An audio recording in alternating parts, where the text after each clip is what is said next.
اما بعد فاعوذ باللہ من الشیطان الرجیم بسم اللہ الرحمن الرحیم یا بنی اسرائیل اذکروا نعمتی التي انعمت علیکم وانی فضلتکم علی العالمین واتقوا یوما لا تجزی نفس عن نفس شیئا ولا يقبل منها شفاعة ولا يؤخذ منها عدل ولا هم ينصرون صدق اللہ العظیم رب اشرح لي صدری ویسر لي امری واحلل عقدۃ من لسانی یفقہوا قولی۔ جیسا کہ میں نے عرض کیا تھا، سورہ بقرہ کے 5ویں رکوع سے اور 14ویں رکوع تک تو مسلسل، بلکہ 15ویں رکوع کی بھی پہلی 2 آیات شامل کرنی ہوں گی۔ یہ 10 رکوعوں سے 2 آیات زائد ہیں کہ جن میں خطاب کل کا کل بنی اسرائیل سے ہے۔ البتہ اس میں یہ فرق ہے کہ پہلا رکوع جو ہے وہ ان کو دعوت پر مشتمل ہے، نبی اکرم صلی اللہ علیہ وسلم پر ایمان لانے کی پرزور دعوت۔ بقیہ یہ 9 رکوع جو ہے یہ ان پر فرد قرارداد جرم ہے جو عائد کی جا رہی ہے۔ ہم نے تمہارے ساتھ یہ احسان و اکرام کیا، تم پر یہ فضل کیا، یہ کرم کیا، تمہیں یہ حیثیت دی، تمہیں یہ مقام دیا، تم نے اس طور سے اپنے اس مشن کی خلاف ورزی کی، اپنے مقام اور مرتبے کو چھوڑ کر اور دنیا پرستی اختیار کی۔ یہ جو 9 رکوع ہیں ان میں بنی اسرائیل کی تاریخ کا تو یوں سمجھیے کہ ایک بہت بڑا حصہ اور نمایاں اس کے فیچرز آئیں گے، لیکن یہ سمجھ لیجئے کہ اصل میں یہ امت مسلمہ کو بھی ایک پیشگی تنبیہ ہے کہ کوئی مسلمان امت جب بگڑتی ہے تو یہ چیزیں اس میں آ جاتی ہیں۔ چنانچہ احادیث موجود ہیں حضور کی، لَيَأْتِيَنَّ عَلَىٰ أُمَّتِي مَا أَتَىٰ عَلَىٰ بَنِي إِسْرَائِيلَ حَسْبَ النَّعْلِ بِالنَّعْلِ۔ میری امت پر بھی وہ سب حالات وارد ہوں گے جو بنی اسرائیل پر آئے، بالکل ایسے جیسے ایک جوتی دوسری جوتی سے مشابہ ہوتی۔ ایک اور حدیث میں فرمایا لَتَتَّبِعُنَّ سُنَنَ مَن قَبْلِكُمْ، تم لازماً اپنے سے پہلوں کی پیروی کرو گے۔ اور اس میں اس حد تک بھی آپ نے وضاحت کر دی کہ اگر وہ سابق امت مسلمہ، سابق امت، اگر وہ گوہ کے بل میں گھسی تھی تم بھی گھسو گے، اور اگر ان میں کوئی بدبخت ایسا اٹھا جس نے اپنی ماں سے زنا کیا تو تم میں سے بھی کوئی شقی ایسا ضرور اٹھے گا جو یہ حرکت کرے گا۔ اس اعتبار سے ان رکوعوں کو پڑھتے ہوئے یہ نہ سمجھیے یہ اگلوں کی داستان ہے، پچھلوں کی کہانیاں ہیں، نہیں۔ خوش طرح باشد کے سر دل براں، گفت آیت در حدیث دیگراں، یہ ہمارے لیے ایک آئینہ ہے اور ہمیں ہر مرحلے پر سوچنا ہوگا، دروبینی کرنی ہوگی، انٹروسپیکشن، کہ کہیں اسی گمراہی میں ہم مبتلا تو نہیں۔ دیکھتے جائیے گا۔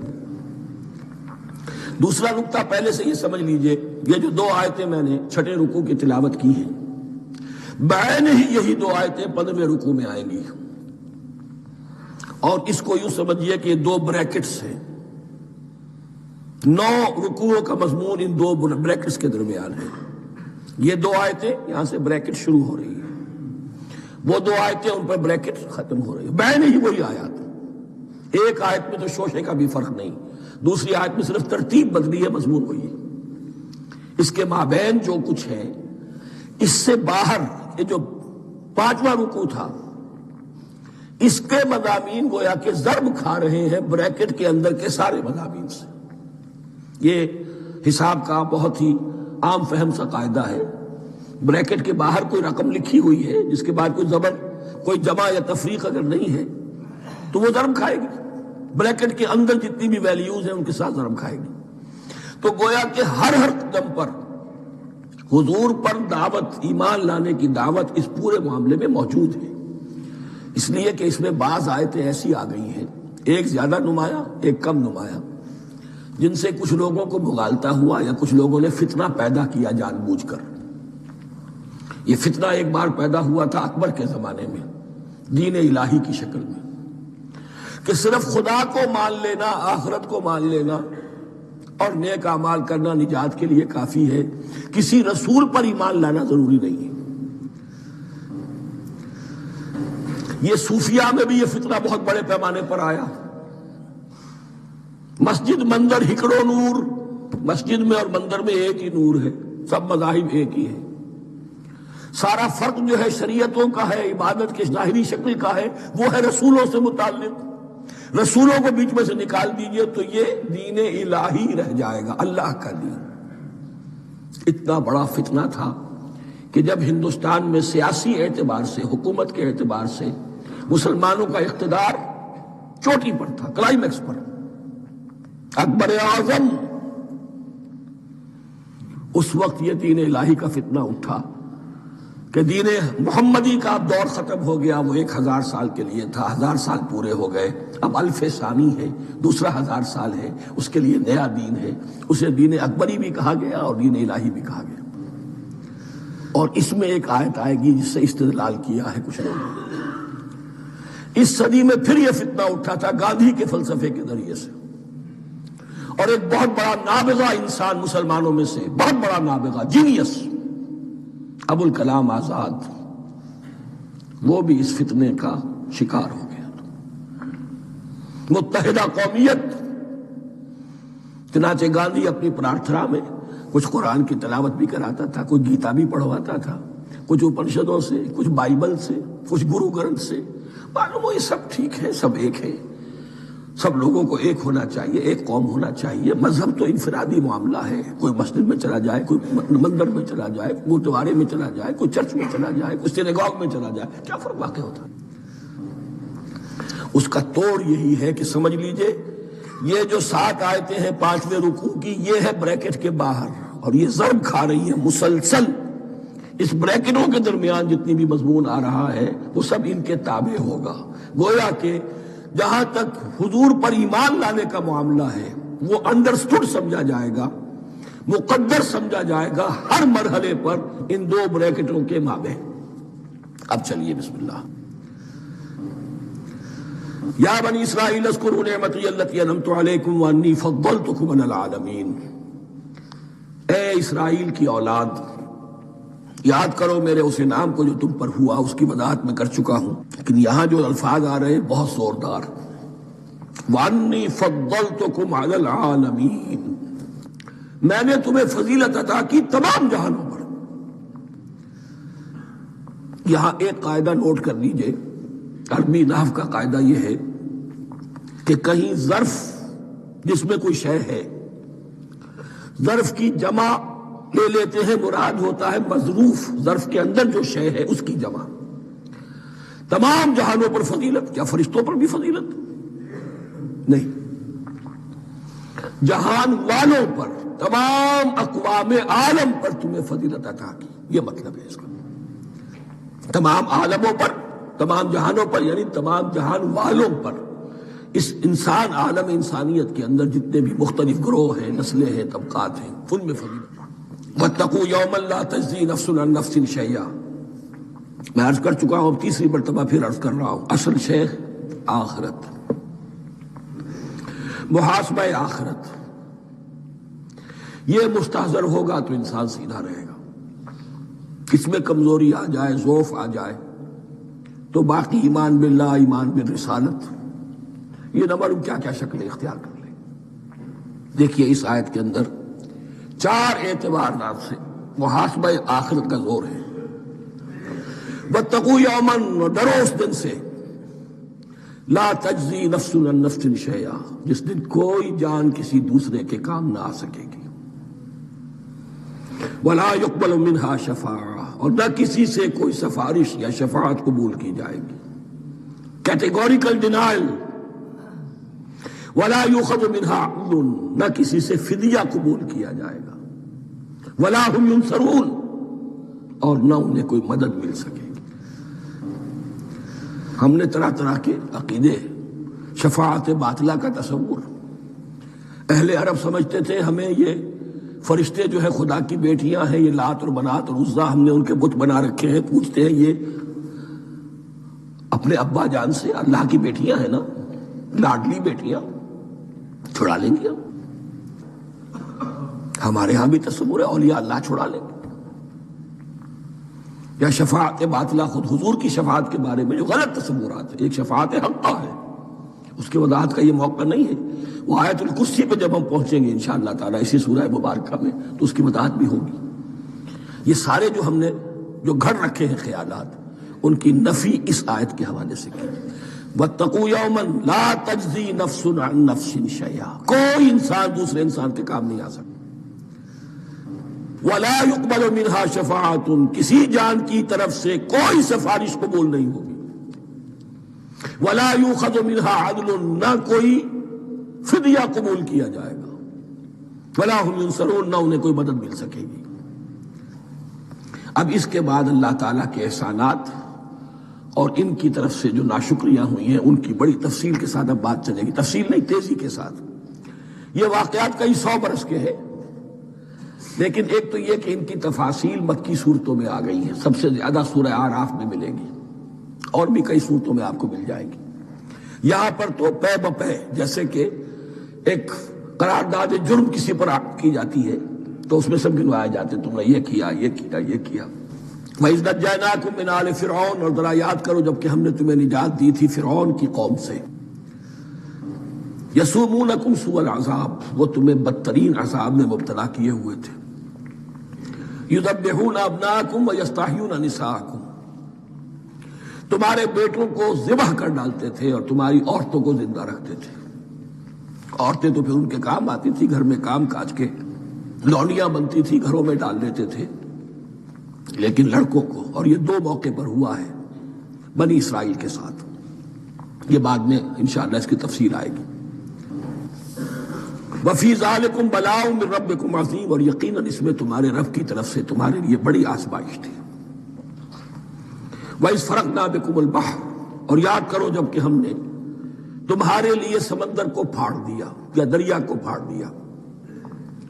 یہ ایک مختلف فی بات ہے کہ کس جگہ سے کراس کیا تھا بنی اسرائیل نے ایجپٹ سے سینائی پیننسولا آنے کے لیے، جزیرہ نما سینا میں.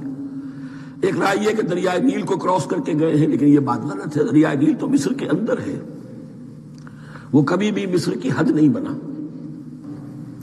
کسی کی رائے یہ ہے کہ جو خلیج سویز ہے، بحر قلزم جو ہے، ریڈ سی، وہ اوپر جا کر 2 کھاڑیوں میں تبدیل ہو جاتا ہے. خلیج عقبہ مشرق کی طرف اور خلیج سویس مغرب کی طرف، اور ان کے درمیان میں یہ سینائی پیننسولا جو ہے یہ تکون ہے. جیسے ہندوستان بھارت تکون ہے، ایسے یہ پیننسولا ہے، انڈین پیننسولا، سینائی پیننسولا. اور یہ سویس کینال تو بعد میں بنی ہے. خلیج سویس اور میڈیٹرینین بحیرہ روم کے درمیان یہ کچھ چھوٹی چھوٹی، اگرچہ چھوٹی تھی سمندر کے لحاظ سے، بہت بڑی بڑی جھیلیں تھیں، اور ان جھیلوں ہی کو پھر جوڑ جوڑ کر درمیان میں جو خشکی تھی اس کو کاٹ کر سویس کینال بنائی گئی ہے.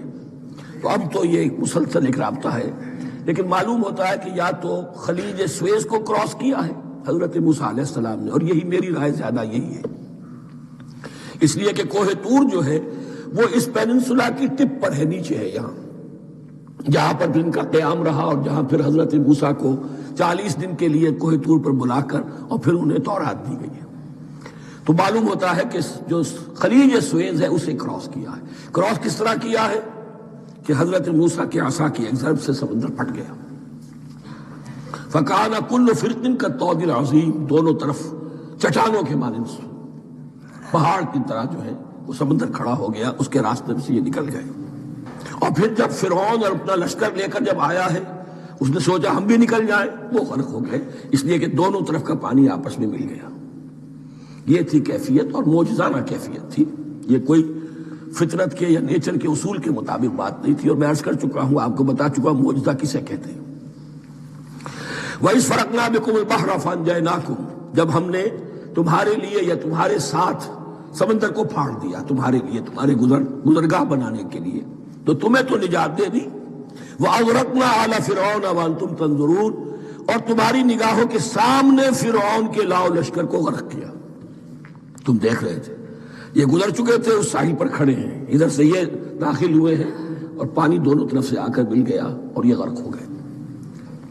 وَإِذْ وَعَدْنَا مُوسَىٰ 40 لَيْلَةً، اور یاد کرو پھر جب کوہ طور پر ہم نے موسیٰ کو 40 دن کے لیے بلایا.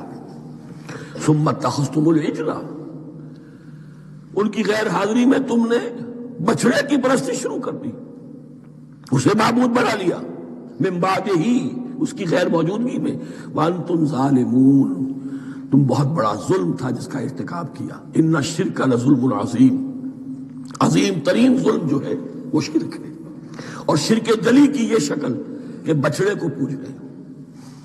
ثم عفونا عنکم من بعد ذلک، پھر ہم نے تمہیں اس کے بعد بھی معاف کیا، یہ ہمارا کرم رہا ہے، ہماری رحمت رہی، من بعد ذلک لعلکم تشکرون، تاکہ تم شکر کرو۔ وَإِذْ آتَيْنَا مُوسَى الْكِتَابَ وَالْفُرْقَانَ لَعَلَّكُمْ تَهْتَدُونَ، اور یاد کرو جب کہ ہم نے موسیٰ کو کتاب اور فرقان عطا فرمائی۔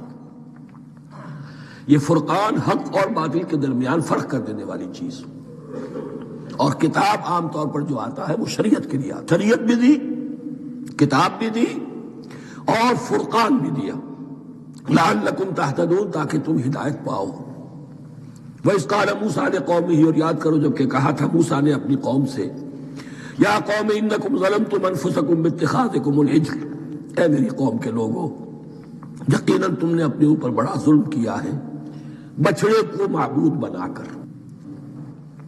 فَتُوبُوا إِلَىٰ بَارِئِكُمْ، پس توبہ کرو اپنے پروردگار، اپنے خالق کی جناب میں۔ باری اللہ تعالیٰ ہے، باری۔ فَاقْتُلُوا أَنفُسَكُمْ، تو قتل کرو اپنے آپ کو۔ یہ چیز جو ہے تورات میں تفصیل سے آئی ہے، قرآن میں نہیں ہے۔ اسی اعتبار سے میں نے آپ کو بتایا تھا کہ تورات کا مطالعہ اس اعتبار سے مفید ہے کہ بہت سے واقعات کا قرآن میں ذکر ہے، اجمالاً اشارہ ہے، اس کی تفصیل کے لیے ہمیں تورات سے رجوع کرنا پڑتا ہے، ورنہ یہ کہ اس آیت کا صحیح مفہوم واضح نہیں ہوگا۔ فَاقْتُلُوا أَنفُسَكُمْ، اپنے آپ کو قتل کرو، کیا مانی؟ یہ قتل مرتد کی سزا ہے۔ وہاں معلوم ہوتا ہے کہ حضرت موسیٰ نے یہ حکم دیا، 12 قبیلے تھے، ہر قبیلے میں سے کچھ لوگوں نے یہ کفر اور شرک کیا، باقی لوگوں نے نہیں کیا۔ انہیں حکم دیا گیا کہ اپنے قبیلے کے لوگ ان کو قتل کریں جو ان کے قبیلے میں سے اس کفر کے مرتکب ہوئے۔ انفسکم سے مراد یہ اپنے قبیلے کے لوگوں کو تم قتل کرو، اس لیے کہ قبائلی زندگی جو ہوتی ہے آپ کو معلوم ہے، اس میں کوئی اور قبیلہ ہاتھ لگا دے تو قبائلی عصبیت بھڑک اٹھے گی۔ 70,000 یہودی قتل ہوئے،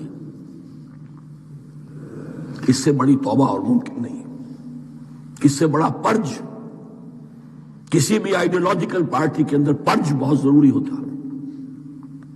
کچھ لوگ آ گئے ایک نظریے کو قبول کر کے، رفتہ رفتہ نظریہ اوجل ہو گیا، کچھ مفادات، کچھ چودراہٹیں یہ مقدم ہو گئی، اسی سے جماعتیں خراب ہوتی ہیں، غلط راستے پہ پڑ جاتی ہیں، تحریکیں بھٹک جاتی ہیں۔ تو آئیڈیالوجیکل پارٹی، نظریاتی جماعتیں پرج کرتی رہتی ہیں کہ جو بھی ہمارے نظریے سے ہٹ گئے اب ان کو ہم کاٹ کر علیحدہ کر۔ یہی سے قتل مرتد، تو یہ چیز حدیث میں ہے یا پھر قرآن میں یہاں ہے۔ اس حوالے سے جو لوگ ہمارے ہاں بعض علماء بھی ہیں، جدید دانشور ہیں، جو قتل مرتد کی جو حد ہے اسلام میں اس کو تسلیم نہیں کرتے، لیکن میرے نزدیک یہ شریعت موسوی کا تسلسل ہے کہ شریعت موسوی کی جس شے کو بدلا نہ گیا ہو، جس کے بارے میں صراحتاً یہ معلوم نہ ہو کہ یہ شے تبدیل کر دی گئی، تو وہ شریعت محمدی کا جز بن گئی۔ زنا پر رجم کا معاملہ بھی یہی ہے۔ قرآن مجید میں رجم کی صحیح آیت کوئی موجود نہیں ہے، حدیث میں ہے۔ قرآن مجید میں مرتد کے قتل کے لیے کوئی آیت موجود نہیں ہے، حدیث میں ہے، سنت میں ہے، اور دونوں کی کا جو منبع ہے وہ اصل میں تورات ہے۔ تو اس بات کو اچھی طرح نقل کر لیجئے، یہ جگہ اکثر لوگ جو ہے یہاں بہت سرسری طور سے گزر جاتے ہیں، یہ بہت اہم ہے، اور اس کے لیے تورات کی طرف رجوع کیجئے۔ 70,000، 6 لاکھ کل تھے جب یہ مصر سے نکلے ہیں، 6 لاکھ تھے۔ کتنے عرصے کے بعد پیننسولا پہنچے ہیں، سینائی پیننسولا میں اور طور میں، کچھ اور ان کی تعداد بڑھ گئی ہوگی، لیکن یہ کہ ان میں سے 70,000 کو قتل کیا اپنے ہاتھوں سے۔ ہر قبیلے نے اپنے جو مرتد تھے ان کو اپنے ہاتھ سے قتل کیا۔ فتوبوا الی بارئکم فاقتلوا انفسکم ذالکم خیر لکم عند بارئکم، یہی تمہارے لیے تمہارے رب کے نزدیک بہتر بات ہے۔ فتاب علیکم، تو اللہ نے تمہاری توبہ قبول کر لی۔ توبہ قبول کس طرح ہوئی؟ یہ تزکیہ ہوا ہے امت کا کہ ان میں سے جن لوگوں نے اتنی بڑی غلط حرکت کی ہے ان کو کاٹ کر ذبح کر کے ان کو قتل کر کے پھینک دیا گیا۔ انہ هو التواب الرحیم، یقیناً وہ تو ہے ہی بہت توبہ کا قبول فرمانے والا اور بہت رحم فرمانے والا۔ وَإِذْ قُلْتُمْ يَا مُوسَىٰ لَن نُّؤْمِنَ لَكَ حَتَّىٰ نَرَى اللَّهَ جَهْرَةً، ایک اور واقعہ ان کی تاریخ کا۔ اور یاد کرو جب کہ تم نے کہا تھا اے موسیٰ ہم تو تمہاری بات نہیں مانیں گے۔ ایمان کے بعد جب لام کا حرف آئے تو اس کے معنی صرف تصدیق کے ہوتے ہیں۔ لن نؤمن لک، ہم آپ کی بات کی تصدیق نہیں کریں گے، حتی نری اللہ جہرۃ، جب تک کہ ہم دیکھ نہ لیں اللہ کو عیاناً۔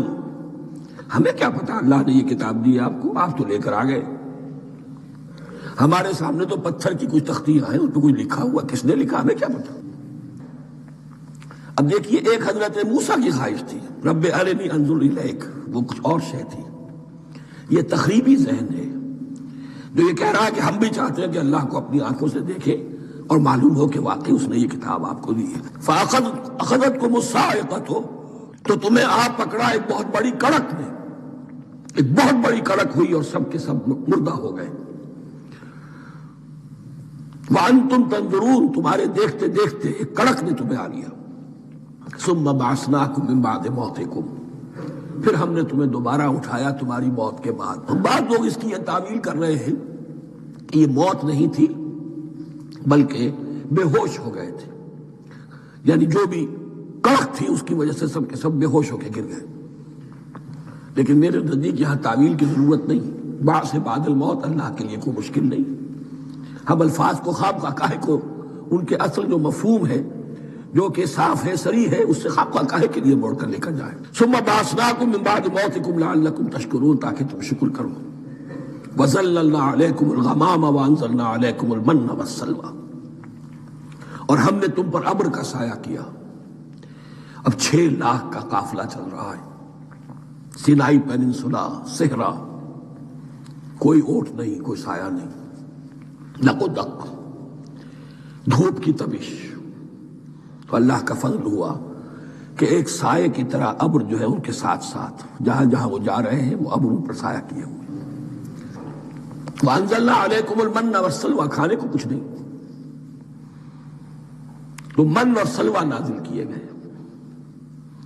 من ایسے اترتا تھا رات کے وقت کہ جیسے شبنم کے قطرے ہوتے ہیں، لیکن وہ ہوتا تھا کسی ایسی چیز کا جس میں شیرینی تھی، اور پھر وہ زمین پر آ کر جم کر وہ ایک گویا کے دانہ بن جاتے تھے، یہ ان کا اناج ہو گیا۔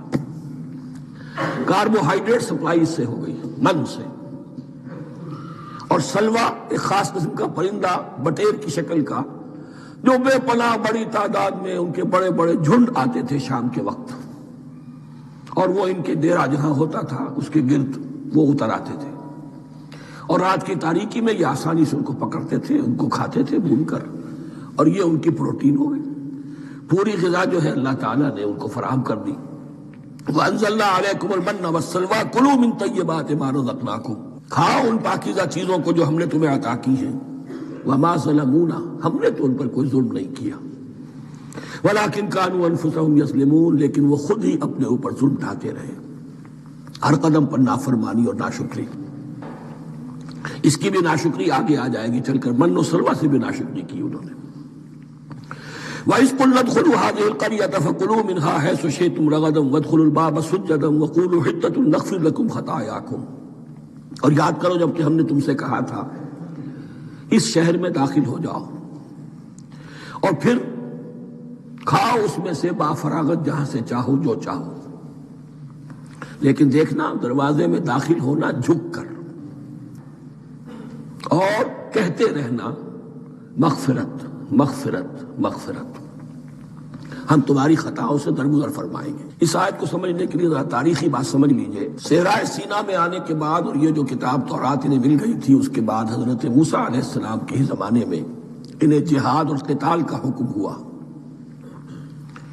اس سے پوری قوم نے انکار کر دیا. یہ سورہ مائدہ میں آئے گا. اس پر اللہ تعالیٰ نے ایک صدا مسلط کر دی ان پر کہ 40 برس تک اسی صحرا میں بھٹکتے پھریں گے.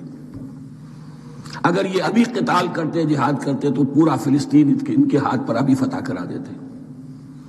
لیکن چونکہ انہوں نے بزدلی دکھائی ہے، اب سزا یہ ہے فَإِنَّهَا مُحَرَّمَةٌ عَلَيْهِمْ 40 سَنَةً يَتِيهُونَ فِي الْأَرْضِ. اب 40 برس تک یہ اسی صحرا میں بھٹکتے پھریں گے.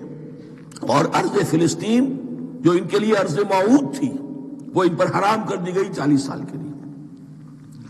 اس 40 سال کے عرصے میں حضرت موسیٰ کا بھی انتقال ہو گیا، حضرت ہارون کا بھی ہو گیا. اور اس عرصے میں ایک نئی نسل پیدا ہوئی. وہ جو غلامی کا داغ اٹھائے ہوئی نسل آئی تھی مصر سے، جن کے اندر مورل کیریکٹر جو ہے وہ بہت کمزور ہو جاتا ہے، وہ پوری نسل ختم ہو گئی. نئی نسل اب پیدا ہوئی. 40 برس صحرا میں پیدا ہوئے، یہی پلے بڑے. ان میں اب ایک جذبہ تھا. حضرت موسیٰ کے پھر جو خلیفہ تھے یوشع ابن نون، جوشوا، تورات میں ان کا نام جوشوا ہے، یوشع، ان کی سرکردگی میں اب بنی اسرائیل کی اس نئی نسل نے قتال کیا، جنگ کی. اور پہلا شہر جو فتح ہوا وہ اریحا. آج بھی وہ شہر جو ہے جیریکو جو آپ دیکھتے ہیں خبروں کے اندر آتا ہے بار بار، اریحا اس کا پرانا نام ہے. یہ شہر فتح ہوا. اس فتح کی بات کا تذکرہ ہو رہا ہے. یاد کرو جب کہ ہم نے تم سے کہا تھا اس بستی میں، اس شہر میں داخل ہو جاؤ فاتحانہ، اور پھر جو کچھ یہاں ہے، جو نعمتیں ہیں، ان سے متمتع ہو، کھاؤ پیو. لیکن داخل ہونا سجدہ کرتے ہوئے، مراد کیا؟ جھک کر. یعنی ایسا نہ ہو کہ تکبر کی وجہ سے تمہاری گردنیں اکڑ جائیں. گردنیں جھکا کر اللہ کا احسان مانو. یہ نہ سمجھو کہ یہ فتح تم نے حاصل کی. اس کی تفسیر اصل میں نظر آتی ہے حضور کی شخصیت میں، کہ جب فتح مکہ کے موقع پر مکے میں داخل ہوئے ہیں تو جس سواری پر آپ بیٹھے ہوئے تھے، آپ کی پیشانی اس کی گردن کے ساتھ جڑی ہوئی تھی. یہ وقت ہوتا ہے جب کہ تکبر اور تعلی، فاتح کی حیثیت سے آنا. اور بندہ مومن کے لیے یہی وقت ہے تواضع کا، جھکنے کا. وَقُولُوا حِطَّةٌ، حتیٰ یحُطُّ کہتے ہیں جھاڑ دینے کو. تو اس کے معنی کیا ہے؟ اے اللہ ہمارے گناہ جھاڑ دے، مغفرت. اے اللہ ہمیں مغفرت، ہماری مغفرت فرما، جو خطائیں ہو گئی بخش دے. قولوا حِطَّةٌ، تمہاری زبان پر استغفار ہونا چاہیے، تمہاری گردنیں جھکی ہوئی ہونی چاہیے. نغفر لکم خطایاکم، اگر تم اس پر عمل کرو گے ہم تمہاری خطایا جو ہے، خطائیں جو ہیں، انہیں معاف فرما دیں گے. وسنزید المحسنین، اور جو تم میں محسن ہوں گے انہیں اور بھی زیادہ دیں گے، اور انعام و اکرام آئیں گے. فبدل الذین ظلموا قولا غیر الذی قیل لہم، تو ان میں سے جو ظالم تھے، جو بد کردار تھے، انہوں نے بدل دیا، ایک اور قول اختیار کر لیا اس قول کی جگہ جو انہیں کہا گیا تھا. کہا گیا تھا حتہ حتہ، انہوں نے کہنا شروع کیا ہنتا ہنتا، ہمیں تو گیہوں چاہیے، گیہوں چاہیے. یہ بعد میں ابھی آ جائے گا اگلے رکوع کے اندر کہ من و سلوہ سے ان کی طبیعتیں بھر گئی تھی ایک ہی چیز کھا کھا کے. اب وہ کہہ رہے تھے کوئی چیز ہمیں جو ہے زمین کی روئندگی میں سے، پیداوار میں سے، تو وہ ان کے زبان پر انہوں نے مذاق اڑاتے ہوئے گویا کہ حضرت موسیٰ علیہ السلام کے ذریعے سے حکم ملا ہے، استہزاء کر رہے ہیں. حتۃ کی بجائے حنتۃ. فانزلنا علی الذین ظلموا رجزا من السماء بما كانوا یفسقون، تو جن لوگوں نے یہ حرکت کی تھی ان پر ہم نے آسمان سے ایک بہت بڑا عذاب نازل کیا. تورات سے معلوم ہوتا ہے کہ پلیگ آئی، اور جنہوں نے یہ حرکت کی تھی وہ سب کے سب ہلاک ہو گئے یریکو کے اندر.